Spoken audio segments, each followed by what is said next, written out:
Hi everyone, it's Amanda, and today, I'm not gonna lie, I have my mind on something else. And that is because Stranger Things Volume 2 is out today. It's time to get out of my slump and out of my bad habit of sitting in bed all day when I am sad. So I got ready, I'm filming my July TBR, and we're gonna have a good ass time talking about it. But first, I wanted to do a little unboxing because I got my bookworm box in the mail, which was like a charity event that was happening for special edition covers, and I got a few things. So let's unbox them. I haven't seen them yet. I waited, I self-controlled. So let's talk about that, and then we'll get into my July TBR. And if you like romance books like me, be sure to like and subscribe down below for more bookish content from me. I'd love to have you here. And let's get into the box. So the first one we have is, oh my god, so fun, The Not Outcast by Tijan. I've never read this author before, but this is a hockey romance. I love hockey in real life. Like, I like going to watch hockey, and it's my favorite sport to watch just because I grew up with it. So it's just my favorite. I don't really like any other sports that much, but I do like sports romance of any kind. Even though I don't like football in real life, I will still want to read a sports romance with it. But I actually genuinely like hockey, so whenever I see a hockey romance, I'm definitely down for it. I'm not sure of the summary for this one, but I believe it's like stepbrother's best friend trope, where she was never noticed by this guy, but now he's noticing her, and he was her high school crush, something of that nature. But this is the special edition, and I think it's so pretty. All right, yes, oh my god. Okay, so I got the copy of Heartbones by Colleen Hoover because I love Heartbones. It's one of my favorites by Colleen Hoover, and I think it's so underrated. And I just loved the cover compared to the regular cover. And then I also got My Darling Arrow by Saffron Kent because I like Saffron Kent. I've read The Unrequited by her, and I want to read this series really bad. All right, I know what the remaining two are, and they are Kennedy Ryan's. So these are the special editions for the Kingmakers series, and I'm very excited about them. The original covers are also stunning, but I just really loved these. I love the little line art on the cover. Yes, I hear these ones are kind of scandal like the TV show, and I just can't wait because I love Kennedy Ryan so much, and I actually haven't read these ones yet. So it may be safe to say that these ones are on my July TBR, tentatively. All right, so now we can talk about my July TBR, which is filled with some good stuff. So first, I just want to talk about the KU Readathon Buddy Read this month. We're doing it the 8th and the 9th, and we'll have sprints both days. And the group buddy read is going to be The Stranger in Seat 8B by Nikki Castle. Grumpy Sunshine, Strangers Meet on an Airplane, and I believe the whole book is set on the airplane, but I'm not sure. I'm just ready to dive in, and I believe this one is super short, so we can probably do it in 1 or 2 sprints. Then for Sugar and Spice Book Club, we're gonna be reading Blindside by Kandi Steiner, which is a college sports football romance that's fake dating, opposites attract, and also has the teach me trope because our heroine is innocent and it's going to be juicy. I think the fake dating situation comes in because this guy, he wants to make his girlfriend, his ex-girlfriend, get back together with him because she breaks up with him. And then the girl wants to fake date because she wants to get the attention of a different guy that she has a crush on. You know, the typical, and it's gonna be so good. I've heard it's really spicy. And our guest host this month is going to be Sydney. I'll link her channel down below, but can't wait for that. Then I want to read What If by Nicole Fiorina. Nicole Fiorina is one of my faves. I love Hollow Heathens by her. Her second book in that series is actually coming out this fall. This fall is gonna be one of my favorite things ever. I mean, I love fall. It's one of my favorite seasons. It is my favorite season.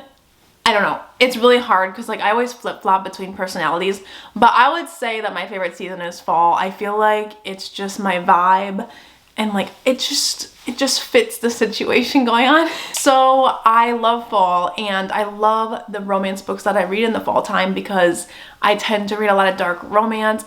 I'm going off on a tangent. I don't know what I'm talking about. Okay, back to the situation we're talking about. What If by Nicole Fiorina. She came out with a novella that is an interlude to a full story she's going to be writing called In Too Deep. And it follows two characters in big city New York. There's a failed musician of some sort. He fell down a dark path. And then we have the love interest, Kate, who tries to open his eyes to how beautiful the city is. Something like that, but I hear that the ending is crazy and there's like twists and stuff, and it's not what you think it is. So I just can't wait because I love this author so much. Then we have Does It Hurt by H.D. Carlton. This one is the Sugar and Spice book club pick for August, but I'm gonna read it at the end of July, I believe, because I just can't wait to read it. It's one of my most highly anticipated reads. It is a suspense kind of romance. It's supposed to be dark too. H.D. Carlton does not miss on setting and atmosphere. And this one has the setting of an isolated lighthouse. And we're following like a shark hunter or something. I don't know. It's going to be so good. I can feel it. I can sniff it. I love anything that has to do with being by the water. I don't know why. I am a Great Lakes girly from the Great Lakes state, and I just love the vibes. The vibes. Are we forgetting that H.D. Carlton also writes the best male love interests? I mean, Zaddy Zaid. Then we of course have to have a very dark romance to fulfill my needs. So I picked Torment by Dylan Page. This is a dark, taboo, age gap MC romance, and we're following a step sibling trope. We have a girl who doesn't want to be in this family really anymore. She wants to branch out and escape the MC club family image, and her stepbrother isn't allowing that to happen. There's a lot of trigger warnings in this one, but I can't wait to read it. This is part 1 in a duology, I believe, so I predict I'll probably read them back to back because that's the kind of person I am. Then we have Ivy by Willa Nash. In this one we follow 3 different love stories from 3 different girls that all live together, and 2 of them are best friends, and then they get a roommate, and then secrets are being kept, and I guess it's kind of suspenseful in a way, and it's been compared to Pretty Little Liars a little bit. It is very thick, but I think it'll be really fun, and it's a standalone, which is always good because I keep getting myself into series where I get addicted, and then I'm like, what do I do now? Because I get book hangovers. So I'm glad this one is a standalone, and Jessica from Peace Love Books loves this one and put it in her mid-year book freakout tag, so I'm very ready for it. Then we have Help Me Remember by Corinne Michaels. This is her newest release, and it follows kind of an amnesia trope. She wakes up and her brother had died and she doesn't know what happened, and then her and her brother's best friend have to figure it out together, and then there's a lot of secrets between them. I think she had a crush on him growing up, so it's brother's best friend, but it's complicated because they're trying to figure out what happened to her older brother. I have another Corinne Michaels to read that's on my shelves. I believe it's called A Chance for Us, but I think I'm gonna read this one first. Then we have a YA fantasy for the Winers Book Club, which is Blood Scion. This one's inspired by Nigerian mythology, and it follows a girl who infiltrates an enemy army and tries to make her way up the ranks to have power there. And I'm excited because I haven't read a YA fantasy in a while. And then we have A Lady for a Duke by Alexis Hall. This one I'm looking forward to because a lot of people have been loving this one. I'm not usually a huge historical romance person, but when I do read them, I enjoy them. So I'm not really sure why I don't pick them up more. In this one, we follow a transgender heroine and also old friends reconnecting.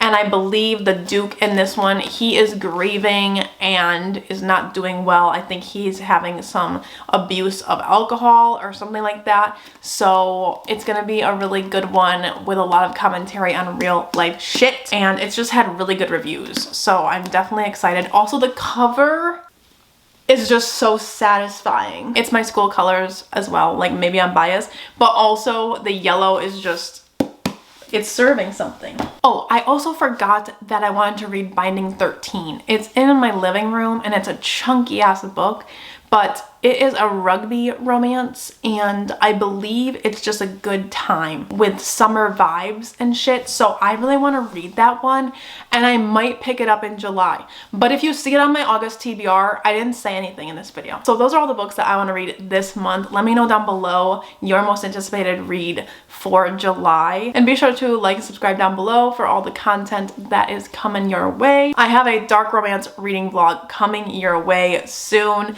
and I've been loving doing it. It's just I got into this huge life situation where I was just not doing well. We're doing better now, but we're still not great. I'll admit I'm not doing great. I'm not, but I'm determined to make July that girl. So we're going to be waking up and doing the damn thing. So be on the lookout for that, and I will see you in my next video. Bye guys.